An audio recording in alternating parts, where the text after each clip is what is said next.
Okay, the next part of this topic is NDDS. NDDS means what is the long form of NDDS? Novel Drug Delivery System. Okay, it is also called as modern dosage form.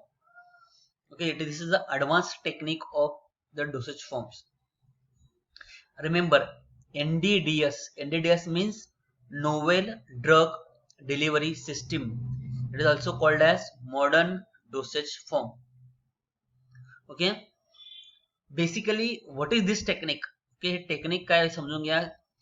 This technique is used to increase the onset of action and release the drug for longer period of time. Okay, हे दोन sentence खूप important आहेत. This technique is used to increase the onset of action. Onset म्हणजे काय, आपल्याला quick onset of action पाहिजे, म्हणजे drug लगेच रिलीज झालाय पाहिजे, पण रिलीज व्हायला पाहिजे, पण it is release for the longer period of time. Okay, take the example of asthma patient. Okay, asthma patient generally asthma attack कधी येतं, अस्थमाचं अटॅक कधी येतं, it is in the early morning. Okay, पण तुम्ही काय पहाटे उठून तर गोळी घेणार नाही, तुम्ही काय करणार, झोपतानाच पेशंट काय करणार आहे, झोपतानाच टॅबलेट किंवा काही ते मेडिसिन्स घेणार आहेत. So the drug must be release for the longer period of time. For this purpose, this technique is involved. It includes implant, films and strips, erythrocytes, liposomes and nanoparticles. We will see one by one. First, implant. What are implants? Implants are the hypodermic tablets. Hypo means below, derm means skin. Those tablets which are placed under the skin. Implants are the hypodermic tablets that are placed under the skin by minor surgery in order to release the drug for longer period of time. See, what are implants? Implants are the hypodermic. Hypo means below, derm means skin.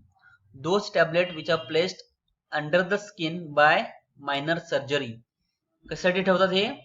In order to release the drug for longer period of time, that are called as implants.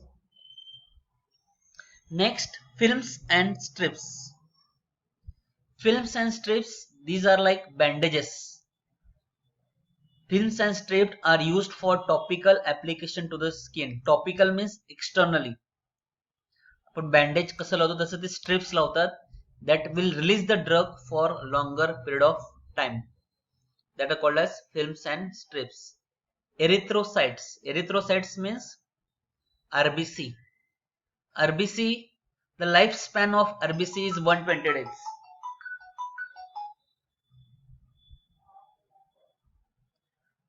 Lifespan of RBC is 120 days. So it is useful to circulate the drug in the body for longer period of time. काय करतात, RBC मध्ये, RBC cell, red blood cell मध्ये काय करतात, drug inject करतात. त्यामुळे काय होतं, ते ड्रग बॉडीमध्ये 120 दिवस राहतं. Okay, it will release the drug for longer period of time. Liposomes. What are liposomes? Liposomes contain phospholipids. Phospholipid हे आपल्या बॉडीमध्ये ऍक्ट ॲज अ कॅरियर. ते ड्रग ट्रान्सपोर्ट एका सेल पासून किंवा एका ऑर्गन पासून दुसऱ्या ऑर्गन पर्यंत हे ट्रान्सपोर्टेशनचं काम करतात. त्या लायपोसोम्स मध्ये काय करतात, ड्रग इंजेक्ट करतात, जेणेकरून काय होतं की drug will release the drug for longer period of time. Next is nanoparticles. Nanoparticles means tiny small particles मध्ये काय करतात, ते ड्रग इंजेक्ट करतात. साईज किती असते ती पार्टिकल्सची? 200 to 500 nanometre. Hence they are used for slow release of drug for longer period of time. These are, what is this is? This is a NDDS. NDDS means Novel Drug Delivery System. It is also called as modern dosage forms. कुठले कुठले? Implant, films and strips, erythrocytes, liposomes and nanoparticles. Come to the next part, that is advantage of solid dosage forms. First advantage is solid dosage forms are most stable. त्यांचे expiry पण जास्त असतात as compare to the liquid dosage forms. ते जास्त वेळ टिकतात. Transportation easy आहे. C solid dosage forms are easy to handle. They are very cheap as compared to liquid dosage forms. No medical practitioner is required. आपल्याला doctor लागतो का? आपण स्वतःहून टॅबलेट घेऊ शकतो. पण इंजेक्शनच्या बाबतीत तसं नाही. इंजेक्टेबल्स मध्ये काय करतात? आपल्याला डॉक्टर लागतं. तसे सॉलिड डोसेज फॉर्म घेताना आपल्याला no medical practitioner is required. Next, solid dosage forms are easy to identify. आपल्याला लगेच आयडेंटिफाय करता येतात. And solid dosage forms are taken without measurement. Measurement मध्ये कसं, सिरप मध्ये कसं असतं, आपल्याला 30 ml, 20 ml, 10 ml, 5 ml, 2 ml असं डोसेज घ्यायला लागतात. But dosage form, solid dosage form tablets मध्ये कसं असतं, ऑलरेडी ॲक्युरेसी असते. That's why they can be taken without measurement. Disadvantage of solid dosage forms. Solid dosage form tablets cannot be given to the unconscious patient. Solid dosage form म्हणजे काय? Tablet capsule. ते unconscious पेशंटला आपण देऊ शकत नाही. दुसरं, त्यांना काय, slow onset of action as compare to the liquid or injectables. Slowly release होतात. आणि it can not be given to the childrens. चिल्ड्रन्सला काय देतो आपण? जनरली लिक्विड डोसेज फॉर्म देतो. Okay, so these are the advantage and disadvantage of solid dosage forms. पर एकदा बघा, solid dosage forms more stable असतात, इझी टू हँडल असतात, चीप, मेडिकल प्रॅक्टिशनर रिक्वायर्ड नाही आहे, easy to identify and they can be taken without measurement. Disadvantage काय? Unconscious पेशंटला आपण देऊ शकत नाही. It has slow onset of action and it cannot be given to the children. Liquid dosage forms. What are the advantage of liquid dosage forms? पहिलं काय की they can be given to the adults and children. Okay, fast onset of action as compared to the solid dosage forms. ते पण सुद्धा identify easily होतात. इथे पण medical practitioner required नाहीये. And they are also cheap and effective. What are the disadvantage? The liquid dosage form have to be measured. तुम्ही काय bottle पूर्ण सिरपची बॉटल घेणार नाहीये, आपल्याला मेजर करून घ्यावं लागतं. अनकॉन्शियस पेशंटला आपण देऊ शकत नाहीये. स्टोरेज प्रॉब्लेम येतात, कारण लगेच खराब व्हायचे प्रॉब्लेम असतात लिक्विड डोसेज फॉर्म. आणि ट्रान्सपोर्टेशन प्रॉब्लेम असतात. Okay, liquid dosage form generally glass container किंवा ते फुटायचे, ब्रेक व्हायचे चान्सेस जास्त असतात. Okay, so these are the advantage and disadvantage of liquid dosage form. Next is injectables. Injectables, they have the fastest onset of action. Fast onset म्हणजे काय? लगेच release, लगेच क्विकली ब्लड मध्ये जातात. ते डायरेक्टली ब्लड वेसल्स मध्ये provide करतो. Quick pain relief होतात. अनकॉन्शियस पेशंटला आपण देऊ शकतो. अनकॉन्शियस म्हणजे काय? जे बेशुद्ध अवस्थेत असतात त्यांना आपण देऊ शकतो. डिसएडव्हान्टेज काय? ते एक्सपेन्सिव्ह आहेत. First disadvantage of injectable, they are very expensive. Medical practitioner is required in case of injectables.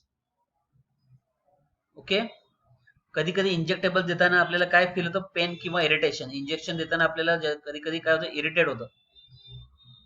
They are difficult to handle and transport. आणि इन सम केसेस इन्फेक्शन सुद्धा होतात. इन्फेक्शियस मीन्स इन्फेक्शन होतात. So these are the advantage and disadvantage of solid, liquid and injectables. Come to the difference between solid and liquid dosage forms.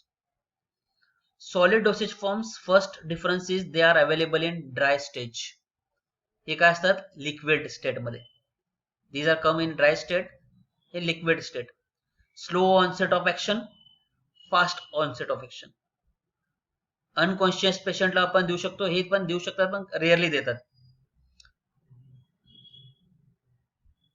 They are easy for handling and transportation. They are not easy for handling and transportation. More stable असतात. They are less stable. Preservatives मी आता तुम्हाला सांगितलं की मगाशी एक्सिपियंट्स मध्ये preservative generally add करत नाही. Preservative म्हणजे काय की मायक्रोबियल इन्फेक्शन होणे, कंटामिनेशन होणे म्हणून प्रिझर्वेटिव्ह ऍड करतात. सॉलिड डोसेज मध्ये गरज नाही आहे, पण लिक्विड डोसेज फॉर्म मध्ये कंपल्सरी प्रिझर्वेटिव्ह ऍड करावतात. Methyl paraben, propyl paraben, BHA, BHT. मी तुम्हाला सांगितलं BHA. What is BHA? Butyl hydroxy aniline, butyl hydroxy toluene, BHT. Okay, समजलं सगळ्यांना difference? Dry state, liquid state. Slow onset of action, slow action असणार आहे. जेव्हा आपण टॅबलेट घेतो ते जाणार पहिला स्टमक मध्ये, ते फुटणार, मग त्याचे ड्रग रिलीज होणार. इकडे काय लिक्विड असल्यामुळे डायरेक्टली ते fast answer. It cannot be given to the unconscious patient. It can be given to the unconscious patient. It is easy for handling and transportation. It is very difficult. More stable असतात, less stable आहे. Preservative add करायची गरज नाही आहे. Preservative added. Okay, C define drug and dosage form with suitable examples.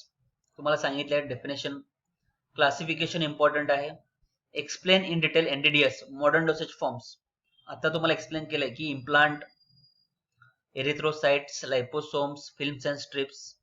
Okay, तुम्हाला ते explain करायचे. NDDS means novel drug delivery system. Give any 4 merits and demerits. Merits म्हणजे काय? ऍडव्हान्टेजेस. डिमेरिट्स म्हणजे disadvantage of liquid dosage form. Okay, give the importance or need of dosage form. गरज काय तुम्हाला ते एक्सप्लेन करायचं आहे. Why different dosage forms are required. हे दोन्हीचे आन्सर एकच आहे. Okay, to protect the drug from to hydrolysis, oxidation, to mask the bitter taste.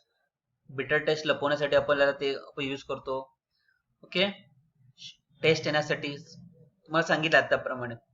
Next question, explain in detail various additives used in pharmaceutical formulation. Additives म्हणजे काय? Excipients. कुठले कुठले additives असतात? Diluent, binding agent, granulating agents,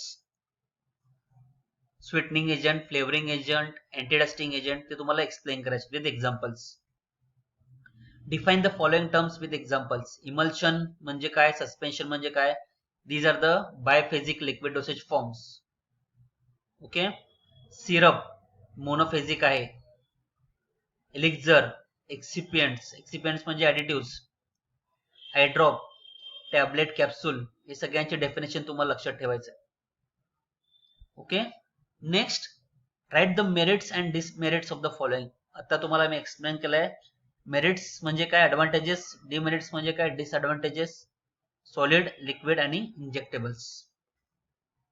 सगळ्यांनी हे एकदा व्यवस्थित ऐकून घ्या. काय डाऊट असेल तर आपण गुगल मीट घेऊयात, तुमचे डाऊट्स क्लिअर करूयात. पण व्यवस्थित अभ्यास करायचा सगळ्यांनी आणि हे नोटबुक मध्ये लिहायचं सगळ्यांनी.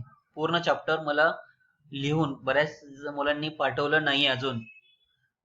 ओके, मला ते लिहून पाठवा, माझ्या मेल ID वर पाठवा. काय अडचण असेल तर मला विचारा. ओके, मंडेला आपण, मंडे किंवा ट्युजडेला आपण लाईव्ह लेक्चर घेऊया, त्यामध्ये तुमच्या अडचणी ओके सॉल्व्ह करायचा प्रयत्न करूया. Okay, we will stop here. This is about first chapter.